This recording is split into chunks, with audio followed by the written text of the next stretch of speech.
Chapter 2. Just a Piece of Bread.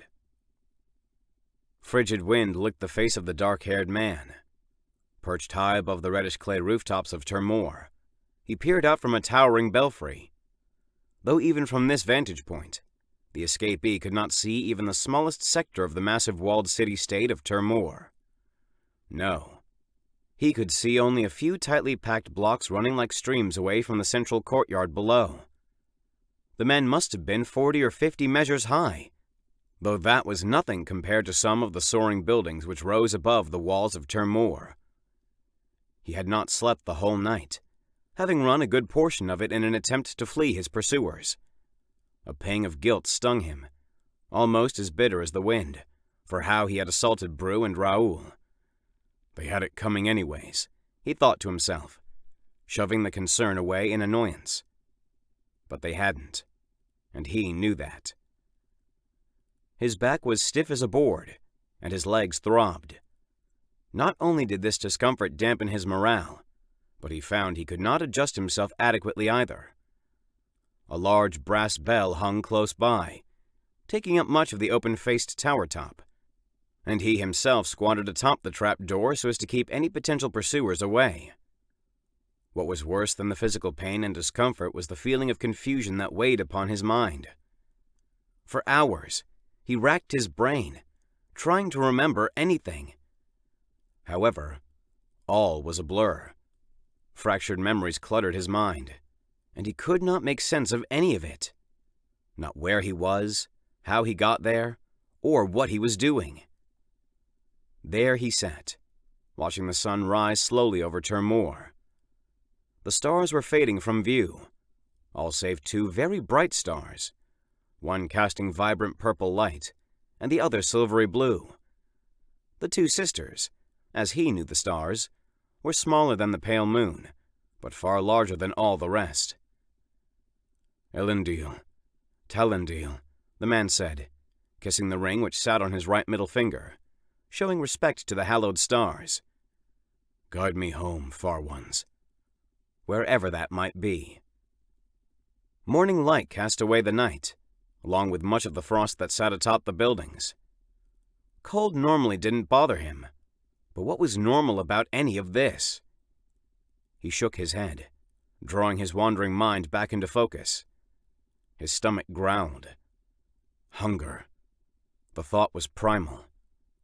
Turning his gaze downward to the streets below, he searched for any signs of food. The city beneath him was expertly laid out, everything organized and linear. The buildings all had a whitish coloring to them, most of which were plastered with a thick stucco and bordered with intricate paintings of yellow and purple glyphs. The shorter buildings had rusty red shingles of clay, while some of the newer-looking tall buildings had metal and glass-domed roofs. These were far less common near where he was, in the more southward area of the city. Alongside the many shops and buildings ran a complex network of cobblestone roads, leading away from the grand courtyard in which the sanctuary sat. With the rising of the sun came the many sounds of life. Birds chirped, horse-drawn buggies groaned and creaked, and the faint voices of the people below began to fill the morning air. The man stared out in wonder. The people from this height looked no larger than ants, and there was something different about them, though he could not make out what that was. Then it hit him. The sweet, savory smell of food wafted high into the air, wholly capturing his attention. Bread. Fresh, warm bread, the man thought, his eyes almost watering with a euphoric glee as he drew in a deep breath through his nostrils. Without a second thought, the man slid over, opened the hatch, and scurried through the square hole. There was a wooden ladder, about 60 rungs long, bolted to the stacked stone of the belfry.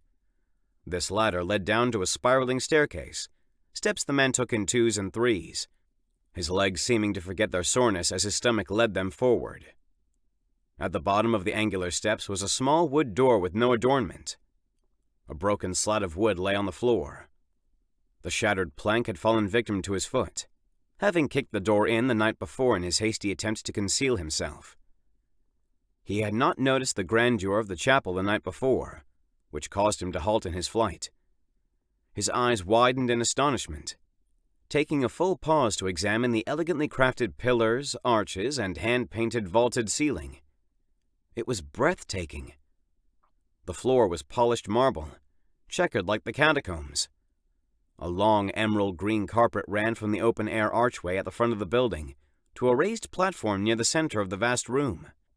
On either side of the jewel-toned carpet sat rows of stone benches, which were covered with white silk sheets, piped with a matching green trim. Atop the raised portion of the room sat a marble altar of pure white, unblemished. It was 1 measure deep and 2 measures long, and the height was roughly half a measure. Behind the altar was the grandest sight in the whole building. 2 statues rose nearly to the ceiling, a circular glass skylight pouring light atop their radiant heads. One was of a powerful man, draped in regal robes and holding a hammer, whose haft was the length of his own leg. He had a glorious beard and bald head, upon which a golden, jewel-studded crown was adorned.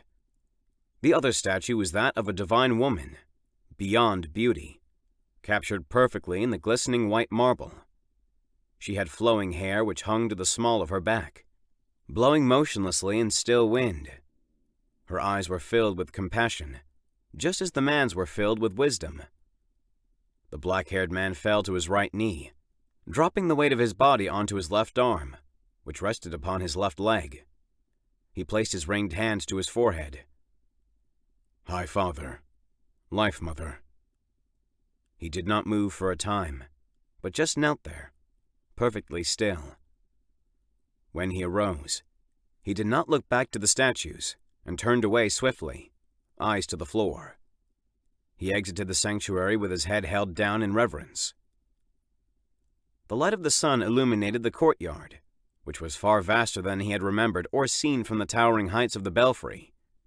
He did, however, note the chipped and worn steps which led up to the sanctuary. These things fled from his mind as another waft of bread drew his attention.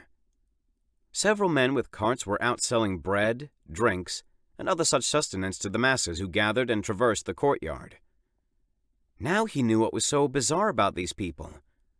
From a distance, even with his keen eyes, he could not properly make out what they were wearing. What are they wearing? He wondered. Never before had he seen the styles or mannerisms of these people of Tur'Mor. The men wore vibrantly colored, lavish overcoats, many of which were embroidered with silver and gold stitching.